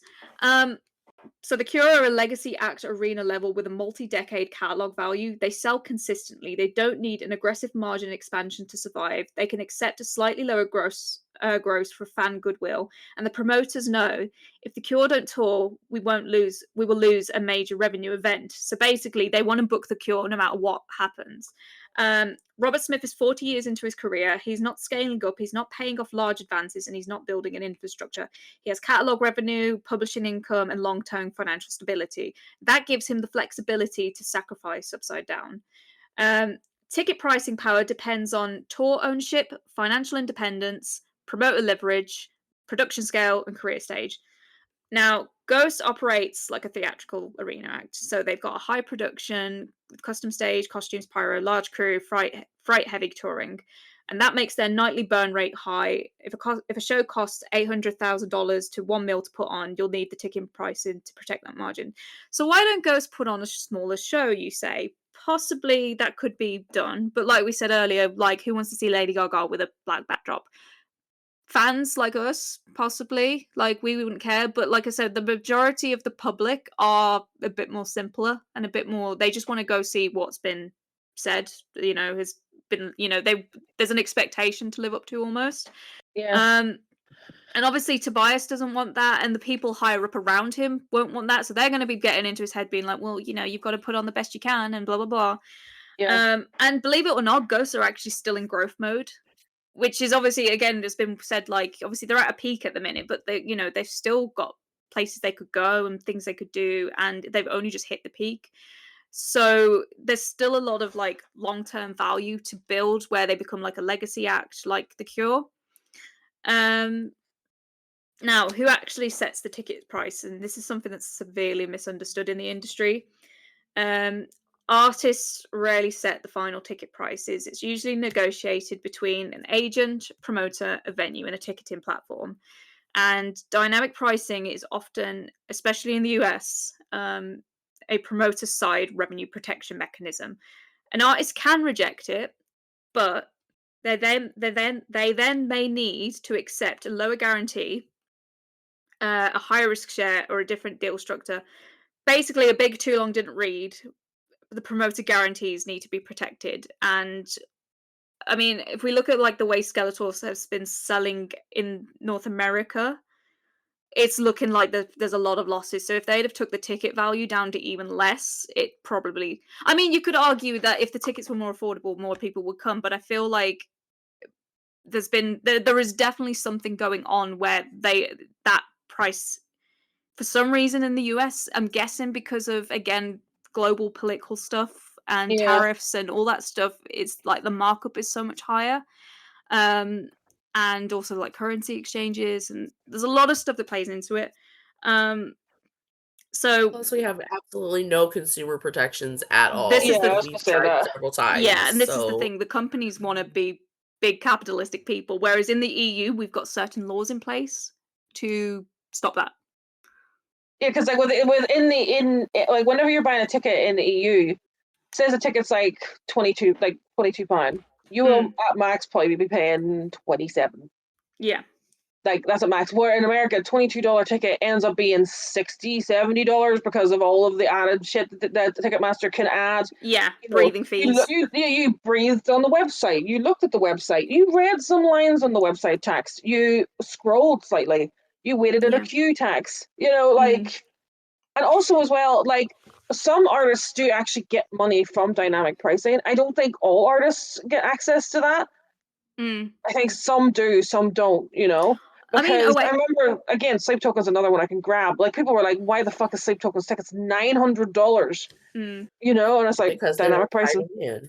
Like, people want tokens, so they're the promoters and the, like, I don't think that even with Sleep Token, I don't think it has anything to do with Sleep Token. It's very much like Live Nation and Ticketmaster. They want their cut. Well, interestingly, again, another like this when I'm saying this is going to sound like I'm seeing it as a positive, and it is in some ways, but I'm just saying this is how um a US capitalist would probably, who's, you know, the head of Live Nation, would probably see this. So in the US markets especially, dynamic pricing is seen as a way to pay back guarantees quicker rather than them going, like, you know, going to scalpers, meaning that the band will be in debt less and can tour again and therefore make more money again. So it essentially means that, well, we've got, like, you know, the tickets will go on sale. Oh, they're in high demand. We'll bump them up. Great, we've paid off the guarantee already, so we can afford to book them again next year. Rather than having to wait until the venue takes place, like the actual show takes place, and the merch is all done, and like bar revenues are all done, and everything else, like having to wait further down the line. They can then take that money and then do what they need to do for the next time. Which, that sounds like a good thing, but like I said, at the expense of the fan, it is fucking fucked. Yeah. Also, like, speaking of scalpers, like back in the day, scalpers used to be physical people that you saw outside of venues set up selling you tickets. Ticketmaster saw that and were like, hang on, we should be making money off of that. So they let scalpers now sell their tickets on their site, and they make money off of what the scalpers are selling. Yeah. So you don't get people selling outside venues anymore because they can just sell them online. You know, because like back in the day, you used to just go on Gumtree and buy 2 tickets off and pray to God somebody showed up. Like, you know, things like that. They're like, no, we can have all of it, because like as well, like, again, back in the day, you used to be able to just go down to a shop and there would be literally a Ticketmaster counter. And you could buy your ticket directly from somebody looking at you, and it would be like, you know, there would be no tax on top of it. You're paying 30 quid for a ticket. Boom, it's 30 quid for the ticket. You know? And then also there used to be like websites like C Ticket. I think C Ticket still exists. Yeah, they still exist, yeah. Yeah, but it's not as like reliable as it used to be, because there used to be loads of websites you could go and buy your ticket from, whereas now it's all being funneled into Ticketmaster. I think it's really interesting that, like, Ticketmaster started as a way to, like, consolidate, you know, and be more convenient to buy tickets. And so, but now it's a lot of the times you can only buy your ticket through Ticketmaster, but Ticketmaster still has the attitude, and they still have the pricing and the fees as though they are a convenience service, even though a lot of times, like, you can only buy your ticket through Ticketmaster. Yeah, it's I mean, it's getting a little bit better with like AXS coming into the game now. They're still not great in certain ways, but I feel like whenever I see that something's being sold through AXS, I'm like, thank fuck. Yeah, because then they're not as bad with fees and stuff, I've noticed too. Like, they still have them, but they're not like, you looked at the website, $250, please. You know, another thing as well with Ticketmaster that we noticed, there's like a thing now that people are noticing where your allocated spot in the queue has nothing to do with when you join the waiting room, and some accounts are being favored over others. Because I remember when we were trying to get tickets for Back to the Beginning, and we were in my office, I was the first in every day, and I got put in like what. I got quite lucky in pre-sales. I was only like 1,600 in. My colleague who forgot and was like, "Oh shit, 19," and was straight in. And then it happened again, like for I think when we were getting My Chemical Romance tickets, she got straight in, and even though she came in last, and it's like, okay, your account is definitely favored then. Maybe it depends on how many tickets you buy. She doesn't go anywhere. I fucking live at the venue. Maybe, or it could be the opposite then. Maybe you're not somebody that goes to concerts very often. We'll try and get you in faster, you know. So you do Maybe. go. Also, Also, like, as well, talking about the state of the sales for tickets for Ghost this time around, I think a lot of people seem to forget, like, Twitter is not the be all and end all of the fan base. There's a lot of casual fans that show up. absolutely. So, like, the tour had just ended in, like, what, August? Yeah. And then they announced another one for January. Like, a lot, like, again, us, not jobs, would be like, fuck yeah. But, like, a lot of casual people would be like, I just saw them, like, 4 months ago. And You know, forked like, out a lot of money. yeah, I forked out a lot of money for it. I'm all right. I don't want these things again. You know what I mean? Like, that's why it's, you know, because I don't know if we're gonna get to it on your list, but like, the reason, because a lot of people are saying like, oh, like he's only doing it because he likes America more than anything else. Like, no, the reason it happened is because whoever's paying for the shipping of the 30 fucking trucks and cases of whatever that tour is, it went, I'm not working out money to have that shipped over back to Europe. You're going back to America, it's cheaper. For real. I guarantee you that's what happened, because it's going to cost a lot more to ship from like Mexico to Europe than it is to Mexico to America, you know? So like, so whoever's paying for it, I don't like Loma Vista, Live Nation, whoever, you know, they're like, I'm not paying for all of that to go back over to Europe. Are you fucking kidding me? And I just want to say, who agreed to this if they weren't going to pay for it in the first place? Like, you saw how big the thing was getting. You know what I mean? Like, because he's talked about before, there's that interview where he'll design the stage and show it to somebody, and they'll be like, yeah, but we can't really afford that for you. Yeah. And he's like, you're shitting on my dreams. So like, he's designed this stage, and they went, absolutely. And he's went, fuck yes. And he's made this amazing tour. I'm so like heartbroken for anybody who can't see it. It's one of the best shows I've ever seen. The way it is, the way it flows, the way everything goes together, it's just such a tight show, and it doesn't feel like it's going really fast, and it doesn't feel like it's dragging on too long. It's just this beautiful mid ground of just like, you want it to be longer, but you don't want it to be too long, because then you're like, my legs, my feet, my body, you know.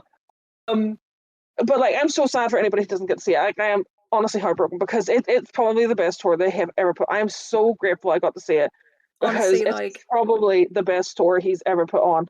I just wish there was some more like financial backing behind it for it to go on stronger, because If I had it is such $1 billion, I would fund Tobias Forge, let him do whatever he wants. Yeah. Just Well, throw money at him. Funny enough, this kind of leads into my next section. I've kind of split it in two, but I suppose they do kind of catch up, because I've called this "What Has Gone Wrong in Recent Years," and this is more industry wide. And then my second section is "What Has Gone Wrong in Recent Years" for Ghost. But I suppose they're all linked, so we can just put it as one. We kind of touched this on already with COVID, having massive debt cycles, insurance issues, crew shortages post-pandemic, venue closures, and still seeing a backlog of people fighting for like venues and buses and merch production and stage production and all sorts. Then you got venue cuts now because of COVID. They kind of swooped in and was like, right, for us to be able to survive as a venue, we need to start taking merch cuts, bar cuts, and all these other cuts, which has then left bands with less money. Then we move on to the great thing that is probably going to not let me back into America. Actually, I'm already not allowed back into America, I'm pretty sure at this point. So let's all go fucking ham.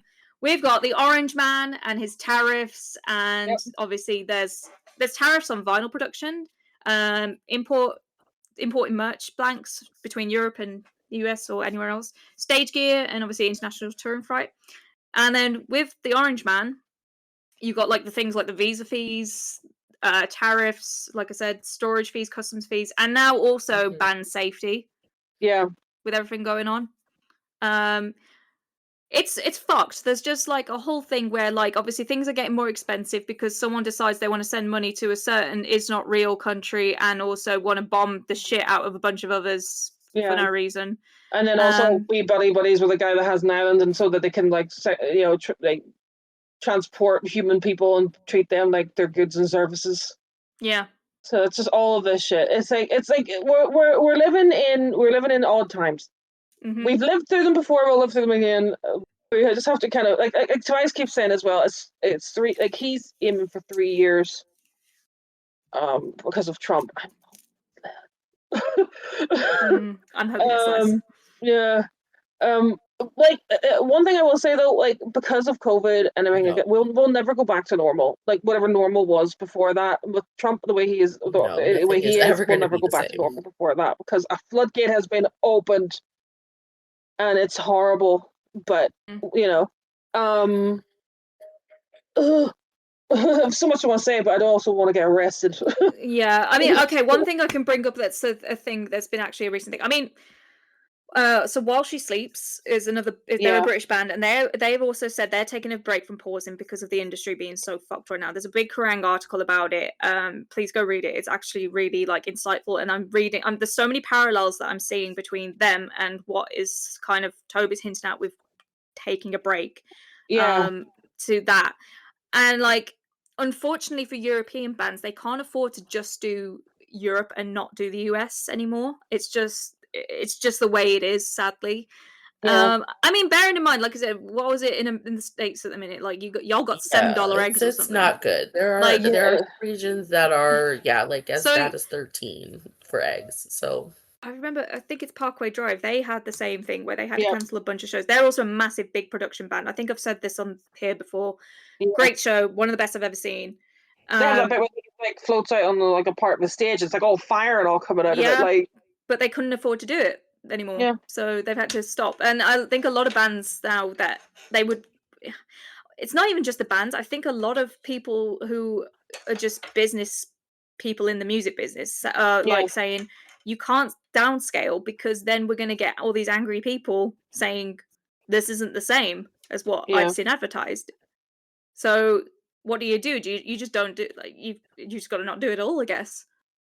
I think also as well from like a whether it comes from like the touring companies and like labels and all sorts of that, if they are like all interlinked, Yeah. they, and this isn't the case with Ghost because of the phone ban, but I think a lot of people want a tour to sell a viral moment again. Yeah.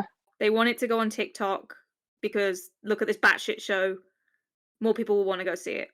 Yeah. Obviously, like that's not the case with Ghost, sadly. To name any country, because like there's a few things. Obviously, there's like the South Americas, there's Australia, there's the Middle East, there's Africa, there's parts of Asia. You know, there's Yeah. and they've all got their different reasons as to why this isn't happening. But I found pretty much what like the main points are, and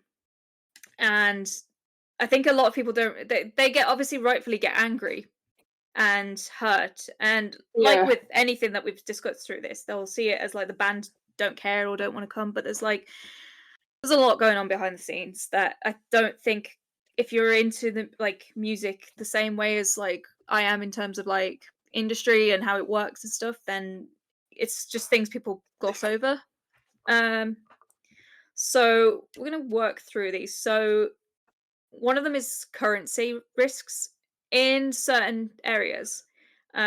There's things like high inflation, currency devaluation, and exchange rate volatility. Volatility. Yeah. So that's a thing. So let's say if a band's costs are in US dollars or euros, but the tickets are sold at a local currency, the fluctuations can basically wipe out the margins. And then there was a website that said, like, use an example, and they said, for example, if tickets are priced in Argentine pesos and the currency drops 20% between the announcement and the show dates, the promoter absorbs that hit and may try to renegotiate or cut costs, and that basically makes the guarantees harder to secure. Yeah. And then you've got things like lower ticket price ceilings, where it says in the US, arena tickets might average between $75 and $200. But bitch, no, they're way more nowadays. But in this Yeah. example, anyway, it was said. And it says in certain parts of the world, the realistic ceiling may be much lower relative to the purchasing power, even if the demand is massive. Like again, like because I know every time Ghosts gone to South America, they've all sold out. Yeah. But it says the average fans may not afford the US level pricing. So even if the show sells out, the gross revenue may be far lower than comparable to the US or EU date. And for high production bands, that math matters. And then talking of production, the next point is production and freight costs, and it's like obviously the cost includes flying the crew long haul, the freight, shipping, stage gear, the carnets and customs brokers, import taxes, local backline rentals, and insurance surcharges. And just certain parts of the world, it's just expensive and slow. And if a band can't string together enough dates to spread that cost across multiple shows, the margins Yeah. basically evaporate. And then we got things like routing efficiency. So again, there's certain places where there's no direct line on a tour bus, which works out cheaper. Like some places you can't even go country to country on the same continent. You have to fly in between, get the freight in between stuff. And then obviously in certain places they can only do 4 to 5 shows, but then the promoters will see 20 dates in the US as on one tour bus as more valuable because it's cost less to put on. And then, like, talking of promoters, large tours are often backed by major promotions like Live Nation. In a lot of other territories, promoters are more independent, less capitalized, and taking bigger relative risks. And that means lower guarantees, more revenue sharing deals, and higher uncertainty. And arena bands really struggle with that. And apparently, this was another thing that I read where because they're independent promoters, they can only afford to bid on so many people. So they may look at the touring year and be like, all right, are we going to get Lady Gaga, Yeah. who we know is going to bring in, it's going to happen whether or not, or are we going to bring Ghost? Yeah. They're going to go for Gaga basically because they know they're not going to lose money on Gaga at all. Another point is that depending on the country, there can be insurance premiums, which is to cover political instability, civil unrest, and economic I can't say that word, volatility. Volatility. And then if the insurance excludes the certain risks, then the bands and the promoters may hesitate, and the management may hesitate to send them that way. I'm guessing that's the case, obviously, with like the Middle East and places like that, obviously. And they said, remember that one cancelled stadium show can mean millions in losses. So again, it's all to do with risk. Then they said there's VAT and tax complications, where foreign artists may face withholding taxes, VAT deposits, and complex repatriation rules. I'm great at English. It's my first language. I don't even know what that is. I don't even know. Yep. Some countries require tax to be held up front before the artists get paid, which can create a cash flow strain, basically. Now, there's a section here on why some bands do make it work. But this comes at a cost of scaling down the production regionally, which obviously pisses a lot of people off, understandably, because you're not getting the same. And sometimes you're paying more because you're going to have the promoter has to then charge more because like they've got to claw back the money because of, like I said, the currency, or just because of the risk in case anything goes wrong with the freight, or so many things. You're getting more for less space. You're getting less for more, essentially. And this is why a lot of bands do festival runs, and this is why like Rock in Rio is so big. But again, you're not getting the same production because you're subjected to festivals staging. Some places do have a strong local promoter relationship, so they can make better arrangements. Some bands will just accept thinner margins and take the losses, basically. But obviously that depends on what you've got lost in the main, I suppose, areas of your business as well. Like if you're losing in the EU and the US, it's less unlikely you're going to take another loss, basically. And then also legacy acts have more stability, essentially. So they've basically summarized this as festivals reduce the risk because production is shared and the promoter risk is diversified. Fans often think that bands decided not to come when in reality it's a negotiation chain with multiple power centers. When when a tour is considered, the decision usually flows like a local promoter makes an offer, the agent evaluates it, and then the management evaluate it. If it's a local promoter, they will make the offer to the band's booking agent. Sometimes it's a local one, sometimes it's a regional branch manager of a company like Live Nation, but not as the same as Live Nation. The promoter will then decide what guarantees they can afford, the venue size that makes sense, the ticket pricing strategy, and whether the currency risk is manageable. It is mostly currency when you read about it, and it goes the opposite with Australia, because obviously the Australian dollar is so high. They're the ones that put the money on the table. If they don't make a viable offer, the touring doesn't happen. It will then go through to the booking agent, and it's the agent's job to compare the offer to the other territories, evaluate the routing feasibly, negotiate the higher guarantees, and bundle multiple cities into a run. The agent is thinking in terms of, does this make sense to inside the global routing calendar? If the offer is weak compared to North America or Europe, they may pass. It will then go through to the management, and the managers step in and ask, does this align with a long-term growth plan? Is it worth the production risk? Does this help the brand equity? And will the margins justify the stress? The management thinks in the bigger picture terms, and the growth market versus financial stability comes into play. If margins are razor thin and the band is mid-expansion, they may also say no. But what they are deciding is what they are deciding between is option A, do 12 US arena dates with strong margins, or B, fly 60 plus, in Ghost case, way more. 60 plus people to these territories for 4 dates with high risk is basically what is happening. Because I would never say that it was like I'd never ever imagined it was Tobias that he didn't want to do it, because he always talks about every year that he wants to do South America. He also talks about also wanting to do Japan, which is another market that always gets left out, because it's, again, to get to Japan you have to go the whole way through Europe, then into Asia, then ship all the stuff from Asia to Japan. And you'll only probably pay one date. Is it worth it? Yeah, like, again, the legacy acts do better when they're things, because usually it's the only date they're playing, you know?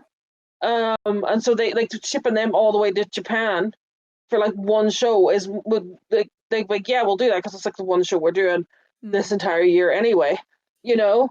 So like, never think that I would never ever say that was like Tobias being like, I don't want to go tour South America, or I don't want to tour Australia, I don't want to tour Japan. Like, that man was like, that man would tour, I think that man would tour a fucking Walmart if someone would let him. He likes touring, he likes being out, he wants to get his music out there to as many people as possible. Yeah. Again, I'm really heartbroken that there's going to be so many people who aren't going to be able to see the show because they're killing it 9 months into its life. I think, and I can understand this. I think what I suppose most people get upset with Tobe with as well is it's not false promises, because I assume if things are on the table as it stands and he is under the assumption that it's going to go ahead, then he's not exactly lying. But I suppose maybe from now on he needs to keep things a bit more on the down low of what the idea of what might happen, because it gets people's hopes up and then kind of tears it to shit if things go wrong out of his control. Yeah. This is just like just a finger. I think I think in his I'm being parasocial and putting fucking thoughts into his head. Words in his mouth or whatever, but like, if it was me, I would probably be the same, because I'd want to just be reassuring to people. But I was gonna say, like, I am opening the door if anyone is from an affected country who wants to come on and like share their views, like, and even say, no, you're wrong on what I'm about to, at least, because I'm just going off obviously what information is out there, but you know, things can be wrong. So if anyone wants to come and have a discussion, feel free. I will happily talk and have a clearer insight from someone who's actually, you know, going through it as well.